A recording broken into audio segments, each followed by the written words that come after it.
Que ninguém se escuse de fazer o bem, sob o pretexto de que é pequenino, pois cada qual algum recurso tem para valorizar o seu destino. A fraternidade é como hino, que juntos cantamos quando alguém nos recebe o bálsamo divino, que um gesto amigo e fraternal contém em face do progresso social. Trabalhar sempre pelo bem geral. É sagrado dever nosso. O meu lema de vida, assim descrevo. Se não posso fazer tudo o que devo, devo ao menos fazer tudo o que posso.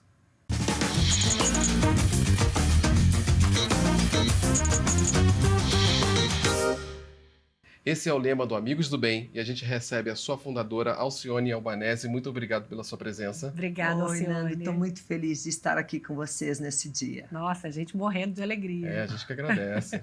Alcione, você pode nos dizer quem é você?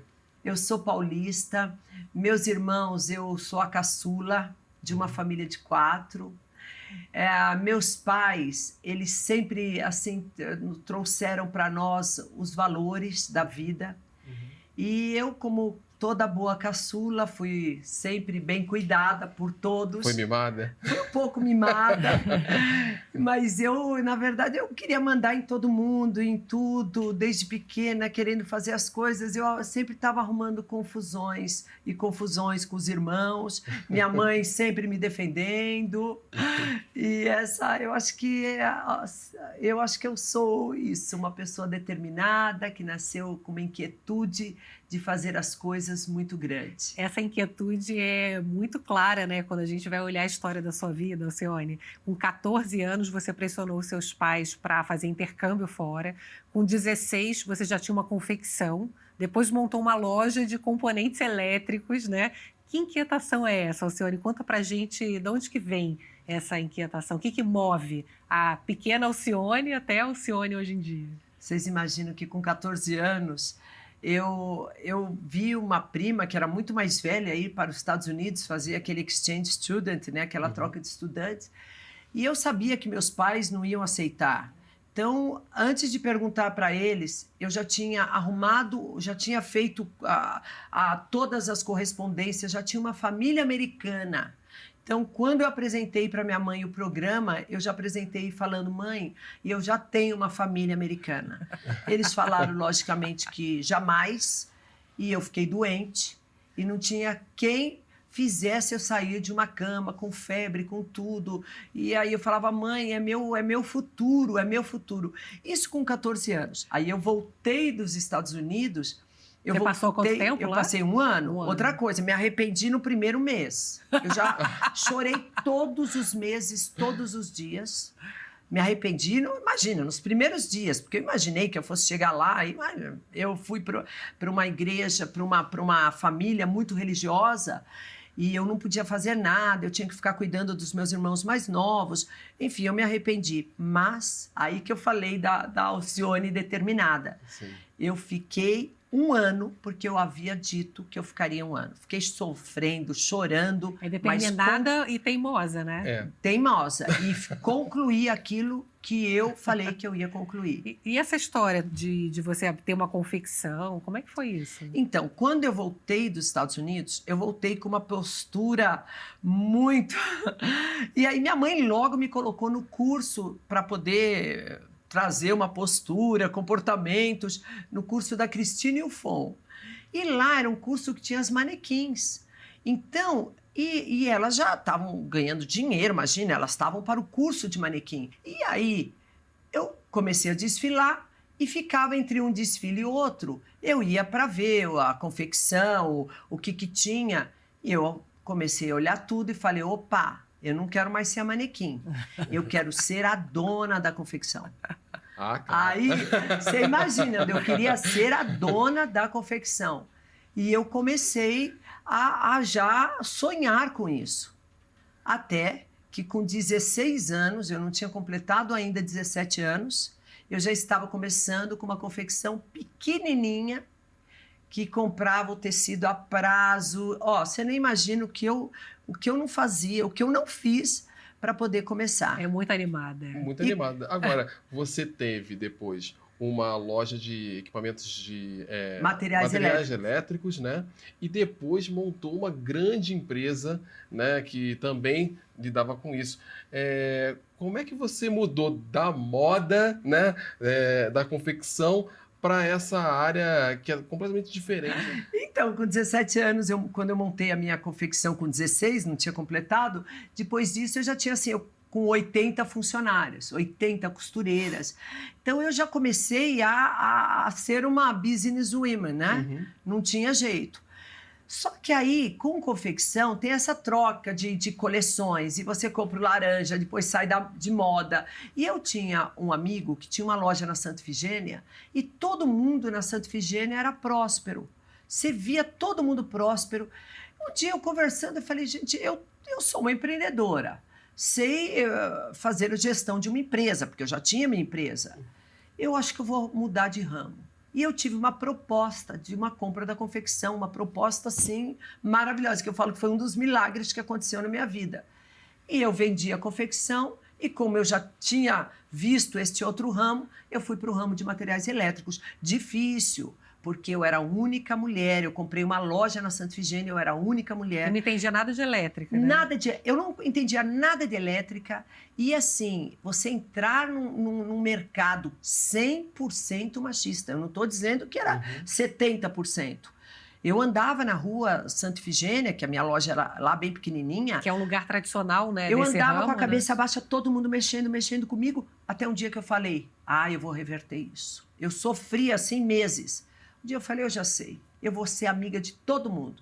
Quando mexiam comigo, dona Maria, eu parava, me apresentava. Eu sou da loja Codimel, você, olha, preciso de ajuda de vocês.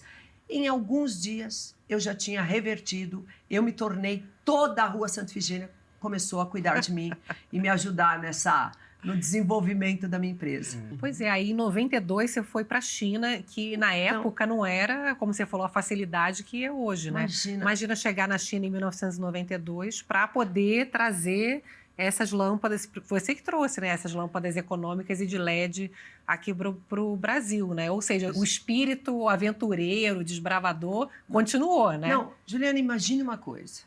Você vê uma lâmpada nos Estados Unidos muito barata e decide ir para a China.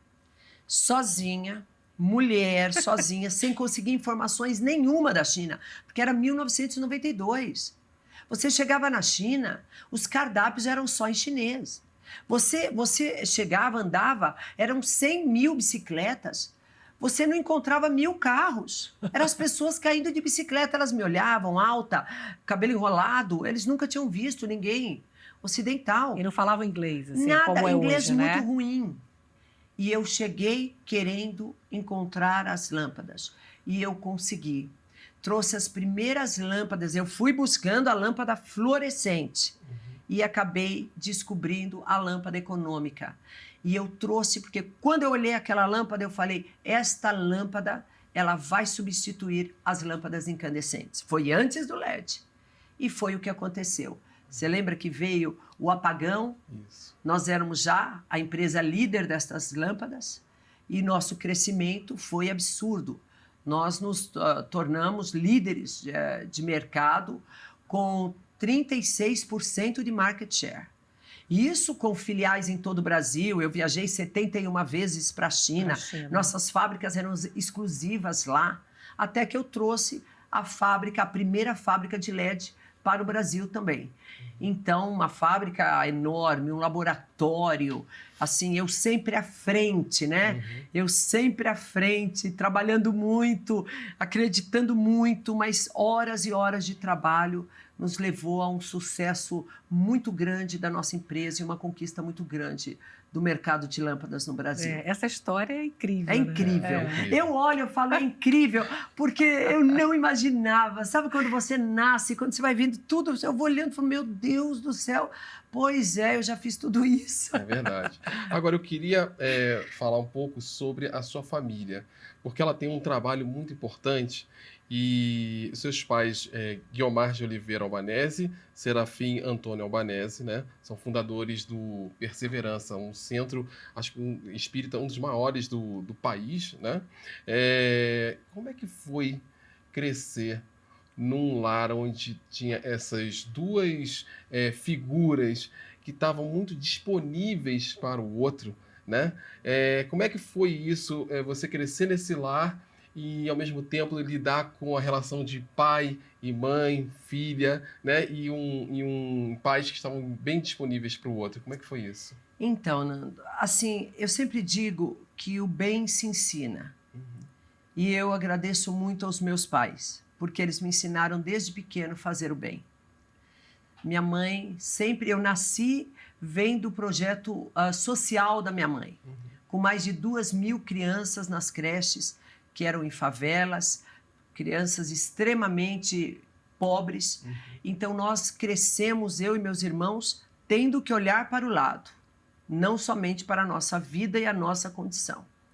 Junto com isso, minha mãe sempre trouxe muita espiritualidade, porque mamãe foi evangélica durante muitos anos. Então, a Bíblia, ela fazia parte, o salmo, a Bíblia, a oração do nosso dia a dia. Isso tudo foi muito importante na formação dos nossos valores cristãos, os nossos valores de solidariedade social. E isso me ajudou demais. Então, no meio de tantas conquistas profissionais, de tanto sucesso, né, empresarial, eu fui sempre junto com tudo isso, colocando em prática os valores, a solidariedade que eu aprendi, a religiosidade, né? Hoje eu sou ecumênica, na verdade, porque eu descobri em todas as religiões que elas têm um único caminho, que é Deus. Eu ia te perguntar o que é fé para você? Fé para mim é a ponte que nos leva aonde nós achamos que não vamos conseguir, e esta ponte chama-se fé. Ela nos leva, ela nos faz do impossível tornar possível e nos ajuda a ter esperança para a gente caminhar em direção disso. Quando a pessoa não tem fé, ela falta dentro dela uma arma muito grande, que é a da esperança, porque a fé, ela vem junto com a esperança. Então, fé para mim é um ingrediente fundamental para que a gente tenha sempre a certeza que nós vamos vencer. A fé é algo muito importante na vida. E que você aprendeu em família, né? Aprendi. Para quem não tem isso, o que motiva, você acha, essa questão da esperança que gera o sentimento de fé? Porque, na verdade, Juliana, eu falo nós seres humanos, por mais que nós sempre tenhamos muitas pessoas ao nosso lado, nós somos sós. Cada ser humano, ele é sozinho perante as suas inseguranças, as suas angústias, os seus momentos. Todos nós estamos vivos. Então, na vida, nós temos muitos momentos e alguns não felizes. Isso é o ser humano, somos todos nós. Então, nestes momentos, realmente a fé é a voz que fala com você. É a voz que te entende e que fala, você vai conseguir, isso vai passar. Então, para mim, a fé, ela é a palavra de Deus dentro do meu coração, me motivando, me compreendendo e me estimulando a eu continuar. E a sua missão é tão clara para você que, como você está dizendo, não é fácil, né? Não é porque você sabe qual é a sua missão, o seu papel, que seja fácil. Pelo contrário, você tem 4 filhos, tem 6 netinhos agora, né? E queria, lógico, dar mais atenção para os netinhos agora, principalmente, uma agenda muito agitada. E aí eu queria te perguntar justamente como é difícil, numa agenda que é muito cheia, você dar conta da sua família, dos seus netos, né? E o que eles dizem para você do seu trabalho, o que ele representa? Então, Juliana, eu sempre trabalhei muito, desde cedo, né? Com 14 anos, eu estava nos Estados Unidos. Voltei com 15, já comecei com 17, com empresa, com funcionário, e tendo filhos, 4 filhos, tive as gêmeas. Eu criei meus filhos sem culpa. Isso já, para mim, é algo muito importante. Muitos pais têm culpa pela sua ausência. Eu tive ausência física, mas eu nunca tive ausência de vida na vida deles. Então, eu sempre fui muito presente. Até hoje, eu falo com os meus filhos todos os dias. Eu sei tudo o que está acontecendo com a vida de cada um. Às vezes você vê pais que estão, ou mães que estão junto com os filhos, e você pergunta, a mãe não sabe nada do seu filho. Então, para nós, dentro de casa, do nosso lar, nós temos uma ligação muito grande e nós compartilhamos toda a vida juntos. Dá para ver que vocês têm uma ligação, Muito, uma intimidade, muito, né? Muito então, forte. Eu digo isso, que mesmo com problemas, mesmo com dificuldades, porque eu me dedico muito, né, ao projeto, aprendi a fazer o bem, o que a gente aprende, a gente tem que colocar em prática, mas meus filhos, eles realmente compreendem essa minha vida, esse meu trabalho, essa minha renúncia das coisas boas da vida, e eles acabam me acompanhando e participando disso tudo. Agora tem uma até que a gente vai contar um pouco essa história da Carol, né? Que está lá com você agora, à frente do Amigos do Bem. A gente vai fazer um intervalo rapidinho e volta já com mais dessa história agora do Amigos do Bem.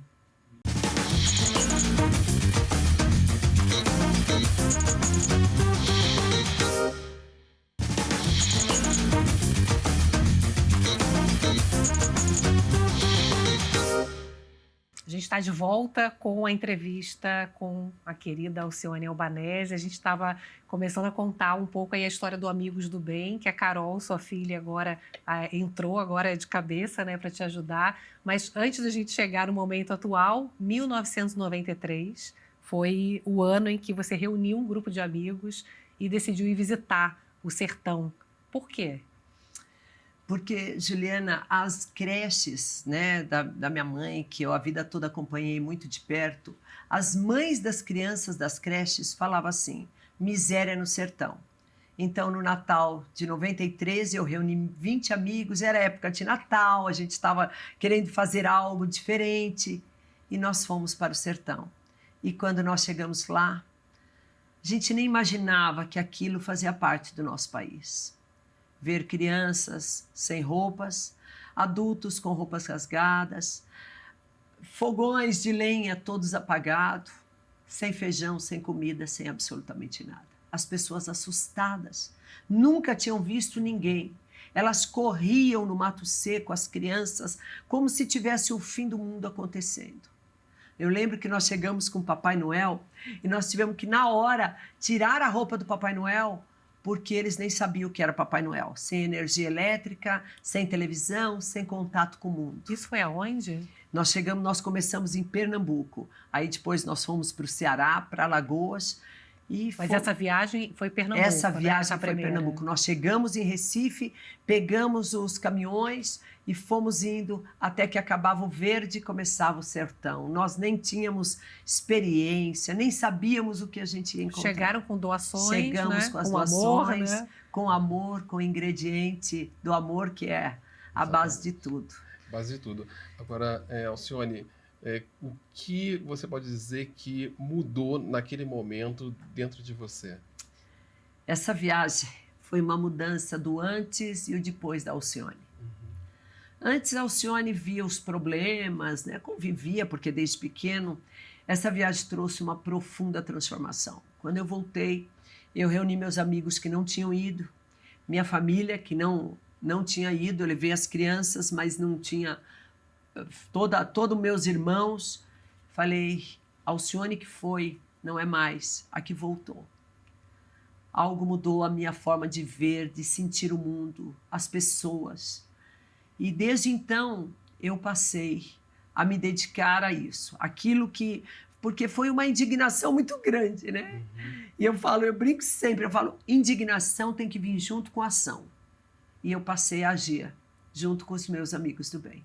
Quem ia imaginar que de 20 amigos, hoje esses 10.600 voluntários, dedicadíssimos. Olha agora, nós estamos nos organizando para a distribuição de Natal. Noite e dia você vê os voluntários trabalhando. Estamos nos organizando para levar mais de 100 mil brinquedos, 50 mil cestas básicas, para atender mais de 400 povoados, diferentes povoados. É interessante você contar um pouco, né, esse modelo de desenvolvimento sustentável, né, que tem projetos de educação, geração de trabalho, renda, água, moradia, saúde, e você tem uma estrutura de empresa hoje, né, para lidar com essa estrutura enorme hoje que se tornou, né? Complexidade, né, de transportar material. Nosso projeto é muito complexo. Primeiro, nós não somos assistencialistas, só que as pessoas passam fome. Quem passa fome, a fome é a prioridade número 1 da vida. Quem passa fome não é livre. E existem milhares e milhares de pessoas que não são livres. Milhões, né, de pessoas no nosso país. Então, nós levamos alimentos. Mas o nosso modelo de desenvolvimento social sustentável, nós temos primeiro a educação, que é o nosso primeiro pilar de transformação. Mais de 10 mil crianças que se transformam. Chegou o nosso IDEB deste ano, que foi, só para você ter ideia, 8, a nota 8. Isso, em São Paulo, não tem nenhuma escola que conseguiu nota 8 de IDEB. Né? É 6,8 a maior nota de São Paulo. Isso é no meio do nada. Tem crianças que nós vamos buscar até 30 quilômetros de distância e que tem um pedaço que não passa o carro, que eles têm que ir com a carrocinha para chegar. Estas crianças sem internet, de casa em casa na pandemia, nós trabalhamos com essas crianças. Então, o primeiro pilar é educação. Segundo pilar, geração de renda. Como é que faz para o trabalho, como é que você se transforma uma vida, levar dignidade, trabalho é dignidade, não é o que eles ganham. Eles não querem ganhar o alimento, eles querem conquistar, trabalhar. Então, nós hoje temos 15 unidades produtivas, desde castanha, artesanato, confecção. Então, nós atuamos nos 4 pilares, que é a infraestrutura, atendimentos médicos, área de saúde, a educação, geração de renda e as pessoas que vivem com essa grande necessidade de alimentos porque passam fome. Então, é difícil, Nando, é longe de casa. Você imagine que todos os meses a gente percorre milhares de quilômetros para chegar até lá. Todos os tipos de problema e dificuldades nós enfrentamos todos os meses. Você falou de voluntários. Eu queria saber o que se passa dentro do coração de um voluntário. Muita vontade de ajudar. Muito amor. Você dedicar as suas horas para o bem, para aquele que não é sua família, mas está dentro do seu coração, é muito amor. É uma renúncia muito grande. Eu falo que o bem tem um grande concorrente, que são as coisas boas da vida, né? Entre a televisão, entre a praia, entre o sofá, a pessoa deixa tudo isso e vai para o sertão. Você sabe que eu passo quase a metade do mês, todos os meses no sertão, e a maior dificuldade é essa. É você deixar a família, deixar tantas coisas, mas por aquilo que nós acreditamos e que eu acredito demais. E como é que as empresas e as pessoas podem ajudar o senhor? Olha, nós precisamos de todos os tipos de doação, mas principalmente do doador pessoa física, que ele pode colaborar, seja com 30, com 50, com 100, com 1.000, o que ele puder, se transformar um colaborador, porque nós nunca recebemos nenhuma verba do governo.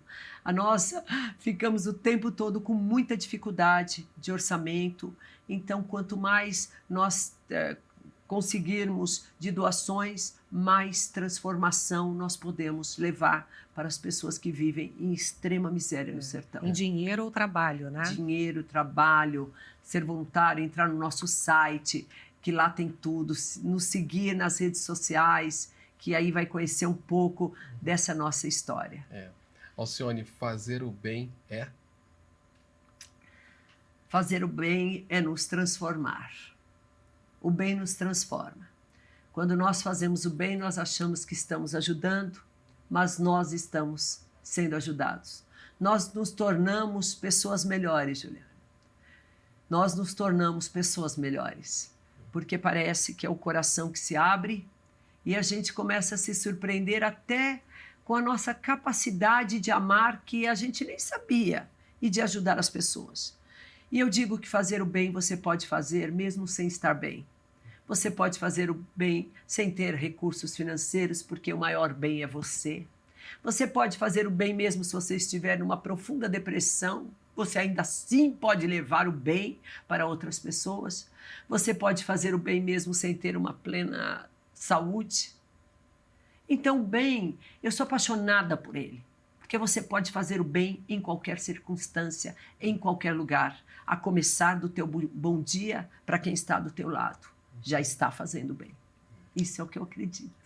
Bonito. E o que é ser brasileiro? Ser brasileiro é ser um povo otimista, é ser um povo solidário. Olha, eu não sei se vão escutar, quem não vai gostar, mas é o melhor povo do mundo. Eu falo isso quando a gente chega de viagem, a gente chega no Brasil, já vem aquele sorriso. O brasileiro é bom, o brasileiro consegue se adaptar nas diferentes situações. O brasileiro nasceu com o dom da alegria. É maravilhoso, eu adoro. E fora isso, é o povo que o mundo todo ama. O mundo todo ama o brasileiro, gente. Olha isso, nós somos livres. Nós não temos guerras, nós não temos nada perante o mundo que não seja favorável a nós. Nós chegamos, todo mundo gosta de brasileiro. E como é que faz para não gostar do brasileiro? Ô, Alcione, muito obrigada Muito pela sua obrigado. presença aqui. Estou arrepiada assim, de ver tua energia, tua É. força, tua fé. Obrigada por compartilhar. Obrigado. A com gente a faz gente. o que a gente acredita. Como diz o nosso lema, Isso. se não posso fazer tudo o que devo ao menos fazer tudo o que posso. E esse lema a gente leva muito a sério. É isso mesmo. muito Obrigada, bonito. Obrigado. amiga. Obrigada, Juliane, por ter aberto esse espaço para eu falar um pouquinho da minha história. Obrigado. Obrigada. Obrigada a você. Até a próxima. Tchau.